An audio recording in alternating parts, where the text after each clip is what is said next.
Hello বন্ধুরা, good morning. আজকে সকাল থেকে বিছানা ছাড়তেই মন হচ্ছে না, মনে হচ্ছে এত ঠান্ডা লাগছে সকাল থেকে। মা সকালে রান্না বান্না সমস্ত করে নিয়েছে, এখন বাজছে প্রায় 9:30। আর আমি ভাবলাম একটুখানি জলখাবারটা বানাই। জলখাবার মানে আমার আর ভাইয়ের জন্য। মা অলরেডি তরকারি পাতি সব করে ফেলেছে। মায়ের আজকে নিরামিষ। আমি ম্যাগি বানাবো একটুখানি পেঁয়াজ দিয়ে ডিম দিয়ে, তো চলুন আপনাদের সাথে শেয়ার করবো। তো আজকে পাশে আমাবস্যার পুজো হচ্ছে কালী মন্দিরেতে, তো সেখানে মা চলে গেছে পুজো দিতে। আর আমি এখানে সেই জন্য কি করব, আমাকে এই সবজিগুলো কেটে নিতে হচ্ছে। বেশি কিছু দেবো না, একটা আলু আর একটু গাজর, একটু মটরশুঁটি, একটু ধনেপাতা, একটু কাঁচা লঙ্কা, তার সাথে পেঁয়াজ আর ডিম, এই হচ্ছে সবজি। তো আগে আমি আলুটা গাজরটা এগুলো কেটে নিচ্ছি। আর বিশেষ সবজি বলতে বিনস ফিনস দেওয়া যেত, ছিল ঘরে, ফুলকপিও ছিল, কিন্তু সেগুলো আর অত, যত জিনিস দেবো তত ভাজতে টাইম লাগবে, কী দরকার, যত তাড়াতাড়ি হয় আর কি। আর সত্যি কথা বলতে এসে না মানে এই ঠান্ডার মধ্যে বেশিক্ষণ এইসব কাজ করতেও ইচ্ছা করছে না। তো এইবারও এলাম আপনাদের সাথে, আমার বাড়ির ভিডিওটা শেয়ার করা হলো না, হোম ট্যুরটা দেওয়া হলো না।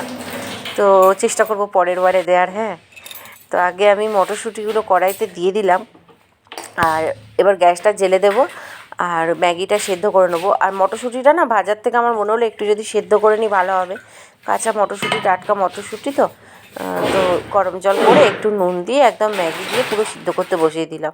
আর এই রেসিপিটা আপনাদের সাথে শর্টসে আমি শেয়ার করেছি, না দেখে থাকলে একবার দেখে নেবেন। আর এদিকে তারপরে চলে এসেছি পেঁয়াজটা ছুলতে। পেঁয়াজটা ছুলে একদম পিস পিস করে কেটে নেবো, টুকরো টুকরো করে। দাঁড়ান, ঝটঝট করে পেঁয়াজটা কেটে নিই। পেঁয়াজ, ধনেপাতা, কাঁচা লঙ্কা সমস্তই একবারে কেটে নিই। আর ওদিকে আলু আর গাজরটা আমি ধুয়ে রেখে দিয়েছি। ম্যাগিটা সিদ্ধ হয়ে গেলে তারপর ওগুলো ভেজে চাপিয়ে দেবো। আর একটা ডিম দেবো, ডিমটা বার করে রাখতে হবে, দাঁড়ান আগে পেঁয়াজটা কেটে নিই। আর এই পেঁয়াজ কাটতে আমার এখন এই শীতের কালের পেঁয়াজগুলো এত চোখ দিয়ে জল বার করছে, কী বলবো। গরমকালে এতটাও চোখ জ্বলতো না, এখন দেখছি মনে হয় নাসিকের পেঁয়াজ বলে, মেবি এখন নাসিকের পেঁয়াজই ঢুকছে। আর এখন পেঁয়াজের দামটাও বড্ড বেড়েছে, পেঁয়াজ কিন্তু এত গায়ে লাগছে না। আমাদের এদিকে তো মোটামুটি কলকাতায় এখন প্রায় 70-80 টাকা কেজি চলছে, আমাদের এই চত্বরটাতে। আর আমি মেমারি যখন গিয়েছিলাম ওখানেও কিনলাম 60 টাকা কেজি। তো আপনারা কে কোথা থেকে দেখছেন আর আপনাদের ওখানে পেঁয়াজের এখন কী দাম চলছে একবার কিন্তু কমেন্ট করে অবশ্যই জানাবেন, ঠিক আছে। আর এদিকে পেঁয়াজ তো কাটা হয়ে গেল, আলুটা আর গাজরটাকেও একটা ইয়েতে নিয়ে নিলাম, ওদিকে ছেঁকে রেখেছি ইয়েটাকে, ওই ম্যাগিটাও ছেঁকে নিয়েছি। আর এখন লঙ্কা কেটে নিচ্ছি। এই দেখুন ম্যাগি মটরশুঁটি ছেঁকে একদম ঠান্ডা জলে ধুয়ে রেখে দিয়েছি, এবার করে নিই। তো হয়ে গেছে ম্যাগি করা আমার। টেস্ট মেকারও দিয়েছি, পুরো রেসিপিটা ওখানে শেয়ার করেছি, আর আলাদা করে এখানে আমি শেয়ার করলাম না। তো এবার তুলে নিচ্ছি প্লেটে প্লেটে আমার আর ভাইয়ের জন্যে। তুলে তো নিলাম, আর ওপর থেকে একটু সস ছড়িয়ে ডেকোরেশন করছি। এখন তো ডেকোরেশন করা কি ভুলেই গেছি, ভিডিওর চক্রে না এখন ফটো তুলতেই ভুলে গেছি। আগে আমি প্রচুর খাবারের ফটো তুলতাম, একদিন আপনাদের সাথে সেই সমস্ত ফটো শেয়ার করব শর্টসে অবশ্যই, কারণ বড় ভিডিওয়ে যদি আমি ওইসব ফটো শেয়ার করি আপনারা কেউ দেখবেন না। তো তাই শর্টসেই শেয়ার করব। আমার শর্টসগুলো যারা ফলো করেন না, প্লিজ একটু চ্যানেলে ঢুকে শর্টসগুলো ফলো করবেন। শর্টসে আমি প্রচুর রেসিপি দিয়েছি, আপনারা চাইলে দেখে আসতে পারেন। তো এবার দুটো কাঁটা চামচ দিয়ে দিলাম, ব্যাস রেডি হয়ে গেল জমজমাট জল খাবার। গুড্ডু এখানেই খেতে বসে পড়েছে, এই যে আমি এখানটায় বসি, বসে খেয়ে নিই।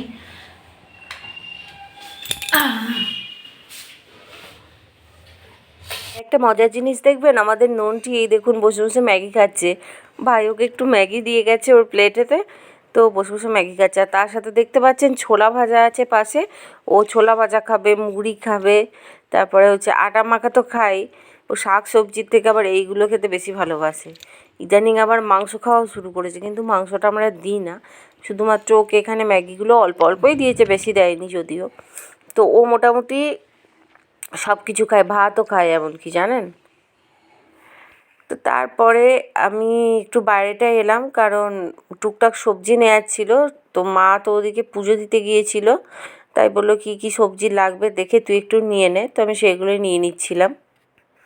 তারপর বসে পড়েছি লাঞ্চ করতে। আজকে লাঞ্চে ছিল ফুলকপির পকোড়া। এই রেসিপিটা আপনাদের সাথে শর্টসে আগে শেয়ার করেছি, না দেখে থাকলে একবার দেখে নেবেন গিয়ে।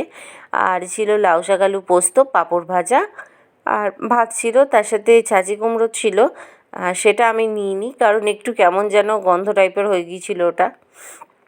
তো এই ছিল। আর এখানে ঠাকমা খাচ্ছে, ভাইও খাচ্ছে। আর এদিকে আমিও খাচ্ছি, সাথে ভাই আবার মোবাইলে ভিডিও কার্টুন চালিয়েছে, মা পেছনে দাঁড়িয়ে আছে। তারপরে মায়েরও খাওয়া দাওয়া হয়ে গিয়েছিল। খাওয়া দাওয়া সেরে আমরা একটু বিকেলবেলা ছাদে এসেছিলাম। ছাদে এসে এখানে গাছের ওপর একটা শুকনো ডাল পড়ে আছে, সেটাকে ভাই নামানোর চেষ্টা করছে। বেশ কিছুদিন আগে গাছটা কাটানো হয়েছিল, তো যে গাছ কেটেছিল সে না দু একটা ডাল ওই গাছের ওপরেই রেখে দিয়েছে, কেটেছে ডালটা কিন্তু ডালটা নামায়নি, তো সেটাই ভাই নামাচ্ছিল। আর তারপর একদম মানে সন্ধ্যের দিকে আমরা চলে এসেছিলাম একটা রেস্টুরেন্টে। মেমারিতে একটা নতুন রেস্টুরেন্ট হয়েছে বেশ কিছুদিন আগে, পুজোর টাইমে, হইচই ফ্যামিলি রেস্টুরেন্ট, ঠিক একদম মেমারি বাস স্ট্যান্ডের কাছেই হয়েছে, নতুন বাস স্ট্যান্ডের কাছে। তো ওখানে এসেছিলাম আমরা, 3টে ফ্রেন্ড মিলে এসেছিলাম। একটা তার মধ্যে আমার বেস্ট ফ্রেন্ড, আমি, মেঘা, মনা, 3জনে এসেছিলাম। বহুদিন পর 3জনে একসাথে বেরোলাম, বহুদিন বেরোনো হয়নি। তো এখানে এসে আমরা প্রথমেই নিয়েছিলাম হচ্ছে ফিশ ফ্রাই। তো ফিশ ফ্রাইটা আপনাদের সাথে শেয়ার করলাম, সাথে ছিল মেয়োনিজ। তবে এখানকার খাবার রিজনেবল এবং ভালো, টেস্টি। যদি মেমারি থেকে কেউ আমার ভিডিও দেখে থাকেন অবশ্যই বলবো ট্রাই করে দেখতে পারেন, বেশ ভালো। কিন্তু আমরা যে ফিশ ফ্রাইটা নিয়েছিলাম এরকম 6 পিস ছিল, সরি ফিশ ফিঙ্গার, এটা ফিশ ফ্রাই না, আমি বারবার ফিশ ফ্রাই বলছি। ভেতরে বেশ ভালো মাছের পরিমাণও ছিল, পাতলা, কোটিংটা পাতলা ছিল। কিন্তু সত্যি বলবো এর যে ম্যারিনেশনটা ছিল সেটা আমার পার্সোনালি খুব একটা ভালো লাগেনি, কিন্তু খেতে অলমোস্ট ভালো ছিল। আর দাম যে খুব বেশি ছিল তা নয়, ওই 249 মতো ছিল 6 পিসেসে। আর তারপরে নিয়েছিলাম চিকেনের এই স্টার্টারটা, এটার নাম ছিল চিকেন স্কোয়ার সুপ্রিম। তো এটার প্রাইসও 6 পিসে ওই 249 বা 219 এরকম সামথিং কিছু একটা ছিল। বাট ট্রুলি বলছি খেতে ভীষণ ভালো ছিল এটা। আপনারা যদি যান অবশ্যই এটা ট্রাই করবেন, একটা অদ্ভুত টেস্ট। ওরা বললো যে এটা পেপরিকা পেস্টে ম্যারিনেশন করা আছে, কিন্তু এটা পুরো টাই চিকেন আর একটা অদ্ভুত ফ্লেভার, মানে হালকা কাবাবের ফ্লেভার, তার সাথে আবার একটা চাইনিজ ফ্লেভার আছে। তারপর আমরা মেন কোর্সে নিয়েছিলাম মিক্সড রাইস, তার সাথে 1 প্লেট নিয়েছিলাম কড়াই চিকেন আর 1 প্লেট নিয়েছিলাম চিকেন টিক্কা বাটার মশালা। তো মিক্সড রাইসটা নিয়েছিল 199, আর নিয়েছিলাম 3টে কুলচা। কুলচাগুলো পার পিস ছিল 40 করে, মানে 39 করে। আর ওরা এক পিসকে না এরকম 3টে করে টুকরো করে দিয়েছিল। টোটাল আমরা 9টা টুকরো পেয়েছিলাম এরকম। কোয়ান্টিটি প্রাইস অনুযায়ী বেশ ভালো। কড়াই চিকেনটা 179 প্রাইস ছিল, ওটাও মোটামুটি 4 পিস মতো ছিল। আর চিকেন টিক্কা বাটার মশলা যেটা নিয়েছিলাম ওটাও আমার এক্স্যাক্টলি মনে নেই, তবে মেবি 249 ছিল, ওটা 6 পিস ছিল। আর মিক্সড রাইস যেটা ছিল, চিংড়ি মাছ, তার সাথে চিকেনের কুচি, সমস্ত কিছু একদম মানে 2 হাত ভরে দেওয়া ছিল যাকে বলবো। মানে দেখে বুঝতে পারছেন রাইসটা যথেষ্ট ভালো, খাবারের টেস্টও বেশ ভালো, খারাপ নয় কিন্তু।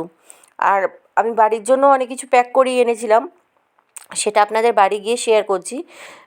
তো সেগুলো মোটামুটি ভালোই ছিল।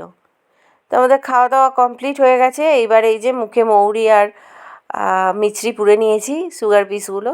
তো এবার বাড়ি যাচ্ছি 3জনে। অনেক দিন পর একটা ভালো সময় কাটালাম অনেকক্ষণ ধরে। আর এদিকে বাড়িতে নিয়ে চলে এসেছিলাম চিকেন তন্দুরি। এখানে আমি 1/2 প্লেট চিকেন তন্দুরি নিয়েছিলাম। তো 2 পিস থাই থেকে পুরো লেগ দেওয়া হয়েছিল, তো সেটাকে ওরা 4টে টুকরো করে দিয়েছিল। তার সাথে দিয়েছিল স্যালাড, মিন্ট চাটনি, আর নিয়েছিলাম কাশ্মীরি পোলাও, আর হচ্ছে 1 প্লেট কড়াই চিকেন। কাশ্মীরি পোলাওটা 199ই নিয়েছিল, তবে কাশ্মীরি পোলাওটা আমার খেতে পার্সোনালি খুব একটা ভালো লাগেনি, কারণ আমি নিজে বাড়িতেই কাশ্মীরি পোলাও বানাই। তো কখনো আপনাদের সাথে রেসিপিটা আমি শর্টসে অবশ্যই শেয়ার করব। আর একটু অন্য টাইপের খেতে হয়, আমি সেই ফ্লেভারটা কিন্তু ওদের এই পোলাওটায় পাইনি। বাদবাকি রেসিপিগুলো প্রত্যেকটাই ভালো লেগেছে। ইনফ্যাক্ট চিকেন তন্দুরিটা অদ্ভুত খেতে, এতটাই সুন্দর খেতে কী বলবো। মানে সত্যি বলতে কি প্রত্যেকটা আইটেম কিন্তু ভীষণ ভালো।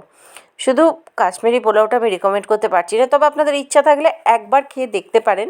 খুব যে খারাপ লাগবে এমনটা নয়, বাট আমার খুব একটা মানে ভালো লাগেনি। ওই টেস্টটা কেমন বলুন তো, হালকা মিষ্টি, আর ওই ফ্লেভারগুলো একটু বেশি উগ্র লেগেছে আমার। আদারওয়াইজ হতে পারে মানে পার্সেল করে এনেছি বলে একটু তো ওই ঘাম বসা টাইপের হয়ে যায়, সেটার জন্যও হতে পারে। তো ওরা এখানে সমস্ত তন্দুরিগুলো ভাগ করে দিয়েছে, সমস্তই দেখতে পেলেন। ভাই একটা একটা করে বক্স খুলছে কোনটার মধ্যে কী আছে, আর এইটা হচ্ছে কাশ্মীরি পোলাওটা ছিল। তো চলুন আজ এই অবধি, টাটা।